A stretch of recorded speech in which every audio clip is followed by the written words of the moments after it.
Flavours of தமிழ்நாடுவோட recipe 5ங்க. ஸ்ரீரங்கம் கோவில் புளியோதரை.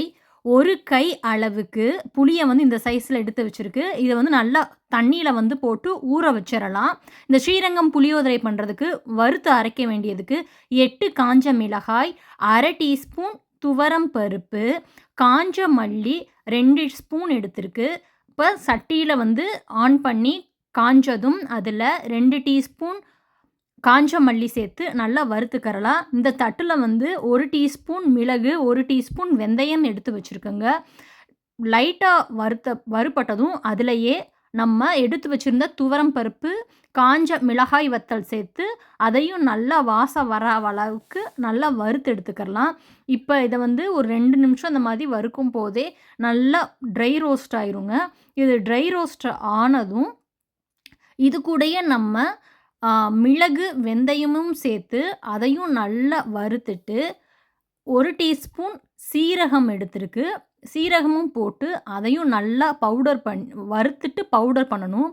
இந்த அளவுகளோட நீங்க செஞ்சு ஈரமில்லாத கண்டெய்னர்ல போட்டு வச்சுட்டீங்க அப்படின்னா, நல்லா ஒரு 3 மாசம் வரைக்கும் கெட்டு போகாது. இதுக்கு வந்து பீசி பெருங்காயம் ஒரு 1/2 டீஸ்பூன் அளவுக்கு சேர்த்து நம்ம வறுத்தெடுத்துக்கிறலாம். வறுக்கும் போதே சைட்ல வந்து நம்ம எடுத்து வச்சிருந்த புளிய வந்து தண்ணீல ஊற போட்டு வச்சுட்டோம் அப்படின்னா கரெக்ட்டா இருக்கும். இப்ப வறுத்த பொருட்கள் எல்லாத்தையும் ஈரமில்லாத மிக்ஸில சேர்த்து நல்லா பவுடர் பண்ணி எடுத்துட்டு, இப்ப 25 கிராம் நல்லெண்ணெய். பாரம்பரியமா பண்ணும்போது நல்லெண்ணெய் தான் சேர்க்கணும். அப்பதான் சுவை நல்லா அலாதியா இருக்கும். இப்ப 25 கிராம் நல்லெண்ணெய் சேர்த்து, அது கூட கடுகு, உளுந்து, நிலக்கடலை பருப்பு 2 டேபிள் ஸ்பூன், அது கூட 2 டேபிள் ஸ்பூன் அளவுக்கு கடலைப்பருப்பு, காஞ்ச மிளகாய் வத்தல் 3 எடுத்து வச்சிருக்கு. கருவேப்பில வந்து கழுவி தட்டுல ரெடியா இருக்குது. 1 டீஸ்பூன் மஞ்சப்பொடி.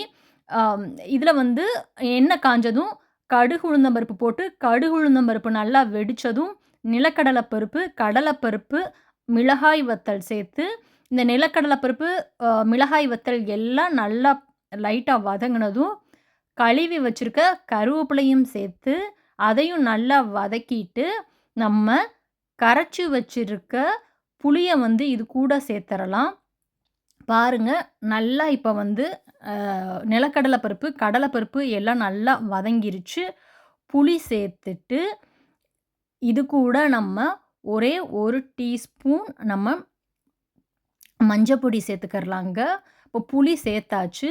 வீட்டில அரைச்ச மஞ்சப்பொடி 1 டீஸ்பூன் சேர்த்து, இது நல்லா கொதிச்சு வரணும். நல்லா இந்த மஞ்சப்பொடியும் மிக்ஸ் பண்ணிரலாம். இப்ப பாருங்க, நல்லா தளன்னு கொதிச்சு வந்திருக்கு. இப்ப இப்படி கொதிக்கும்போது, ஆல்ரெடி நம்ம வறுத்து அரைச்சு வச்சிருந்த அந்த பொடி, அது கூட தேவையான அளவு உப்பு சேர்த்து, இது எல்லாத்தையும் நல்லா மிக்ஸ் பண்ணிக்கலாம். மிக்ஸ் பண்ணிட்டு, இந்த நல்லெண்ணெய் வந்து நல்லா இந்த இதெல்லாம் நல்லா கொதிச்சு, நல்லெண்ணெய் வந்து மேல மிதந்து வரணும். அப்பதான் கெட்டு போகாம இருக்கும். இத நல்லா கொதிச்சு வந்ததுக்கப்புறம் பார்க்கலாங்க. இப்போ ஒரு 15 நிமிஷம் ஆயிருக்கு. பார்த்தீங்கன்னா, நல்லா அல்வா மாதிரி பாருங்க. நம்ம போட்ட எண்ணெயெல்லாம் மேல மிதந்து எப்படி வந்திருக்குன்னு சொல்லிட்டு, எவ்வளோ தூரம் இருந்துச்சு, எவ்வளோ வத்தி வந்திருக்குதுன்னு. அவ்வளோதான். இதோட பதம் இந்த ஸ்ரீரங்கத்தில வந்து குடுக்குற அந்த கோவில் புளியோதரை மாதிரி அப்படியே இருக்கும். இந்த அளவுகளோட நீங்க செஞ்சு பார்த்தீங்க அப்படின்னா, சூப்பரா வந்து வத்தி வந்திருக்கு. இது எல்லாத்தையும் நம்ம ஆம் ஆறுனதும் இது பண்ணிரலாம். இப்ப நைட்ல அது வந்து காய்ச்சி வச்சிருக்குங்க. காலையில வந்து சாதத்தில வந்து நம்ம போட்டு இத அப்படியே கிளறலாம். இப்ப ஆறுனதும் நம்ம அடுப்பு ஆஃப் பண்ணியாச்சு. இப்ப மார்னிங் வந்து சாதத்த வந்து நல்லா இந்த மாதிரி பொல பொலன்னு வடிச்சு எடுத்து வச்சிருக்கு. நல்ல நல்லெண்ணெய் போட்டு இது பண்ணதுனால, அல்வா மாதிரி எப்படி இருக்குது பாருங்க. நம்ம வந்து கம்மியா தான் அதில நல்லெண்ணெய் சேர்த்தோம். இப்ப சாதத்தில கிளறும்போது கொஞ்சம் நல்லெண்ணெய் சேர்த்து அதில நம்ம கிளறணும் அப்படின்னா, அப்படியே ஸ்ரீரங்கத்தில குடுக்குற புளி சாதம் மாதிரியே அவ்வளோ சூப்பரா இருக்கும். நீங்களும் இந்த அளவுகளோட செஞ்சு பாருங்க கட்டாயம். இப்ப நல்லெண்ணெய் வந்து சேர்த்து, நல்லா இத வந்து மிக்ஸ் பண்ணிட்டு, இது வந்து அரிசி வந்து காப்பிடி அரிசிக்கு வந்து இந்த அளவுகள் வந்து சரியா இருக்கும். காப்பிடி உலக்குல 1 உலக்கு, அப்புறம் 1 கை போட்டு வடிச்சிருக்குங்க சாதம். சாதம் வந்து குழைவா இருக்கக்கூடாது. சாதம் வந்து வடிக்கணும். இதுல போட்டு வைக்கக்கூடாது. குக்கர்ல போட்டு விசில் விடக்கூடாது. சாதத்த வந்து வடிச்சு பண்ணும்போது தான் நம்மளுக்கு வந்து கரெக்ட்டான அந்த பதம் கிடைக்கும். சாதம் வந்து பொல பொலன்னு வடிச்சா தான் பக்குவமா இருக்கும். பாருங்க எவ்ளோ சூப்பரா இருக்குதுன்னு. செம்ம சூப்பரா இருக்குது. இந்த அளவுகளோட செஞ்சீங்க அப்படின்னா, அப்படியே கோவில்ல கிடைக்கிற புளியோதரை வந்து உங்களுக்கு வந்து வீட்லயே நீங்க சூப்பரா செஞ்சிரலாம். நம்ம தமிழ்நாடுவோட ரெசிபி வந்து ஒவ்வொன்னா பார்த்துட்ருக்கோம். இன்னைக்கு நம்ம ஸ்ரீரங்கம் ஸ்பெஷல் சூப்பரான கோவில் ஸ்டைல் புளியோதரை வந்து சூப்பரா தயார் பண்ணியாச்சு. அவ்வளவு சூப்பரா இருக்கும். கட்டாயம் உங்க வீட்ல வந்து இந்த புளியோதரைய வந்து செஞ்சு சாப்பிட்டு பாருங்க. இந்த புளி சாதத்துக்கு வந்து ஆப்ட்டா வந்து நம்ம அ துவையல் வந்து பண்ணலாங்க. அடுத்து அந்த துவையல் ரெசிபி எப்படி பண்றதுன்னு பார்க்கலாம். இந்த துவையல் வந்து தேங்காய் துவையல் பண்றதுக்கு, நம்ம ஒரு தட்டுல வந்து 1 டீஸ்பூன் உளுந்தம்பருப்பு, 3 பச்சை மிளகாய், 2 பூண்டு பற்கள் எடுத்து வச்சிருக்கு. 1 கை வந்து தேங்கா. இது கூட ஒரு சின்ன துண்டு புளி, பீசி பெருங்காயத்தூள் கொஞ்சமா எடுத்து வச்சிருக்குதுங்க. இது எல்லாத்தையும் நல்லா வறுத்துட்டு, மிக்ஸியில போட்டு நம்ம அரைச்சு எடுத்துட்டோம் அப்படின்னா, ரொம்ப சுவையான தேங்காய் துவையல் வந்து நம்மளுக்கு தயாராயிருங்க அடுத்து. இது இந்த புளி சாதத்து கூட சாப்பிடும்போது அவ்வளோ ஒரு டேஸ்ட்டா இருக்கும். நல்லா பாருங்க, கடாயில வந்து எண்ணெய் ஊத்தி, இந்த தேங்காய், பச்சை மிளகா உளுந்தம்பருப்பு எல்லாத்தையும் போட்டு நல்லா வறுத்து எடுத்துட்டு, இது ஆறுனதும் நம்ம அரைச்சு எடுத்துறலாம்.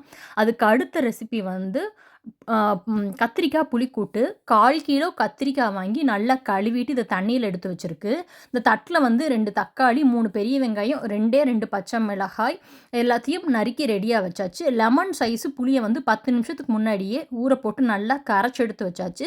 இப்ப வந்து ஒரு வடச்சட்டி வச்சு, அதுல 1 டீஸ்பூன் எண்ணெய் சேர்த்து, எண்ணெய் நல்லா காஞ்சதும் அதுல நம்ம கடுகு உளுந்தம் பருப்பு போட்டு, கடுகு உளுந்தம் பருப்பு கூட வெந்தயம் ஒரு 2 வெந்தயம் போட்டு, வெந்தயம், கடுகு உளுந்தம் பருப்பும் நல்லா வெடிக்கட்டும். வெடிச்சதும் இதில நறுக்கி வச்சிருந்த நம்ம வெங்காயம், பச்சை மிளகா, தக்காளி இது எல்லாத்தையும் சேர்த்து, இது எல்லாம் அந்த வெங்காயம் இது எல்லாம் நல்லா வதங்கட்டும். சின்ன வெங்காயம் இருந்துச்சுன்னா, கட்டாயம் சின்ன வெங்காயம் சேர்த்துக்கோங்க. கிடைக்கல அதனால நம்ம பெரிய வெங்காயம் சேர்த்துருக்கு. சின்ன வெங்காயம் சேர்க்கும்போது, நம்மளுக்கு வந்து ரொம்ப டேஸ்ட் கிடைக்கும். இது வந்து புளிக்கூட்டு வந்து மதுரையில வந்து ரொம்ப ஃபேமஸ். எந்த விசேஷம்னாலும் புளியோதரையும், புளிக்கூட்டும் இல்லாம இருக்கவே இருக்காது. அவ்வளவு அ ரொம்ப ஃபேமஸான ரெசிபி. அவ்வளோ சூப்பராவும் இருக்கும். இது நல்லா வதங்குனதும், நம்ம கழுவி நறுக்கி வச்சிருந்த இந்த கத்திரிக்காவையும் போட்டு, இந்த கத்திரிக்காவ போட்டு லைட்டா 2 நிமிஷம் இந்த கத்திரிக்காய வதக்கிட்டு, ஒரே 1 டீஸ்பூன் அளவுக்கு நம்ம அ குழம்பு பொடி சேர்த்துக்கிறலாங்க. 1 டீஸ்பூன் குழம்பு பொடி போட்டு இந்த குழம்பு பொடி கூட நம்ம அடுத்து வந்து நம்ம கரைச்சு வச்சிருந்த அந்த புளியும் சேர்த்து, இது இந்த இந்த புளிக்கூட்டுக்கு தேவையான அளவு நம்ம உப்பு போட்டு, நல்லா இத வந்து மூடி போட்டு மூடுனோம்னா, நம்மளுக்கு ஒரு 5 நிமிஷத்திலே இந்த கத்திரிக்காய் வந்து நல்லா வெந்து வந்துருங்க. மூடி போட்டு மூடி நல்லா 5 நிமிஷம் கழிச்சு நம்ம பார்க்கலாம். அடி ஒட்ட கிண்டிலாம். இந்த கத்திரிக்காயோட நீங்க முருங்கைக்காய் இருந்துச்சுன்னா சேர்த்துக்கோங்க. இன்னும் சூப்பரா இருக்கும். இப்ப 5 நிமிஷம் ஆயிருச்சு. வாவ்! பார்க்கும்போதே அவ்ளோ ஒரு டெம்ப்டிங்கா இருக்குது. செம்ம சூப்பரா இருக்கும். நல்லா புளிப்பு, காரத்தோட சாப்பிடுறதுக்கு அவ்ளோ நல்லாருக்கும். நீங்க உங்களுக்கு வந்து இனிப்பு பிடிக்கும் அப்டின்னா, லாஸ்ட்ல வந்து கொஞ்சோண்டு வெல்லம் போட்டுக்கிட்டீங்கன்னா, இன்னும் சூப்பரா இருக்கும். புளிப்பு, இனிப்போட அவ்ளோதான். கத்திரிக்காய் புளிக்கூட்டுன்னு தயார். வாங்க இன்னைக்கு நம்ம வீட்ல என்னென்ன ரெடி பண்ணோம்னு பார்க்கலாம். நம்ம ரெடி பண்ண அந்த கத்திரிக்காய் புளிக்கூட்டு டெம்ப்டிங்கா அவ்ளோ சூப்பரா இருக்குது பாருங்க. அ அரைச்சு வச்சு நம்ம வறுத்து அரைச்ச தேங்காய் துவையலும் சூப்பரா தயாராயிருச்சு. ஸ்ரீரங்கம் கோவில் புளியோதரை நல்லா கோவில் ஸ்டைல்ல கிரீமியான தயிர் சாதம் எல்லாமே சூப்பரா தயாராயிருக்கு. கட்டாயம் ட்ரை பண்ணிட்டு எப்படி இருந்துச்சுன்னு சொல்லுங்க. நம்ம சேனல சப்ஸ்கிரைப் பண்ண எல்லாத்துக்கும் ரொம்ப ரொம்ப நன்றி. சப்ஸ்கிரைப் பண்ணாம இருந்தீங்க அப்படின்னா, சப்ஸ்கிரைப் பண்ணிட்டு பாருங்க. அப்பதான் நம்ம போடுற தமிழ்நாடோட ஒவ்வொரு ரெசிபியும் உங்களுக்கு வந்து கிடைக்கும். நீங்களும் வீட்ல ட்ரை பண்ணி நீங்களும் செஞ்சு சாப்பிடுவீங்க. இந்த ஸ்ரீரங்கம் கோவில் புளியோதரை, அதேபோல வந்து கத்திரிக்காய் புளிக்கூட்டு, துவையல் எல்லாமே நீங்க வந்து ஒரு நாளைக்கு லஞ்ச்ல வந்து ட்ரை பண்ணிட்டு எப்படி இருந்துச்சுன்னு சொல்லுங்க. இதே போல செஞ்சு சாப்பிட்டு குடும்பத்தோட சந்தோஷமா இருங்க. நம்ம ஆ இன் இதே போல இன்னொரு அருமையான இன்ட்ரஸ்டிங்கான வீடியோல சந்திக்கலாம். அதுவரைக்கும் நன்றி, வணக்கம், டாடா, பாய்.